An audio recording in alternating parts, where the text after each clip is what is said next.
Well, I'm here with Eamon Hughes, one of the funnest guys in this industry, and we're going to be talking about winterizing your ponds because there are some steps that you really do want to take to get ready for the colder months that are coming up.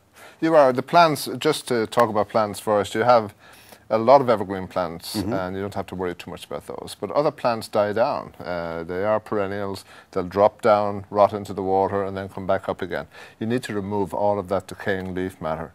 Because I'm assuming that if you do have fish in your pond, that they're not going to be active during the winter, so they're not going to be eating anything, so it's just going to rot in the water. It's just going to rot and it'll cause you major problems next spring with algae growth. Okay. And there's a couple of things you can do. You could put a little netting over it, that strawberry netting. Just this will spread across the pond, and that's an easy way then of pulling this up after about 3 weeks, and most of the leaves will be right on top of it. Yeah. Okay, that makes sense. But on the surrounding plant material, just trim that off and dispose of it. Now, we have a lot of questions about water lilies that always come to the website. Is that something that you have to do something special with? The only thing with hardy water lilies, you have to be careful that the crown never freezes. And we typically never get more than 3 or 4 inches of ice here. So if your lilies are 6, 8 inches down the tip of the growing point, you're fine. If you're worried about it, just slide it deeper into the pond and then bring it back up again to, 9 inches next year for flowering.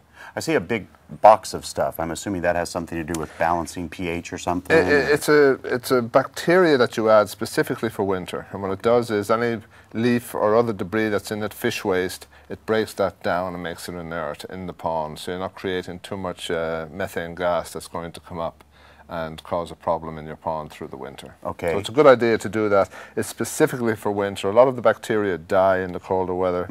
These particular bacteria can freeze and then reactivate as soon as it warms up again. Okay. So it's a good idea to do that. And, speaking of fish, what is the protocol for those? The biggest problem that people get into with their fish is they feed too long into the year.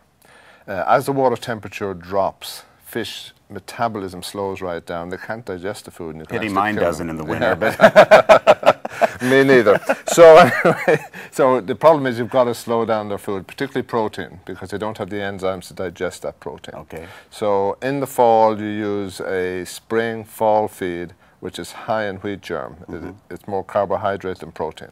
And that carries them through most of the fall, and once the temperature drops to about 45 or so, you really should stop feeding altogether. Now, when you say temperature, does that mean outside or the water temperature? Okay. And there are pond thermometers that, these are sort of the idiot-proof one. And that's probably the kind I would have. In the purple area, you don't feed it all. The blue, you do the wheat germ, and then once it's above 50, you can go into proteins. Well, it doesn't get much easier than that. No, so that's an easy one to do. So, and I know for myself, I have quite a lot of water features, and I'm always a little concerned about, should I take the pumps out? Should I leave them in? What do you do with the mechanics of that? Again, in the Willamette Valley, we don't have to worry too much. If it gets to be a very deep freeze down to the low teens or into single digits, I would consider turning it off and just leaving it off, don't turn it on. But in that case, you may also want a de-icer if we've got a prolonged period.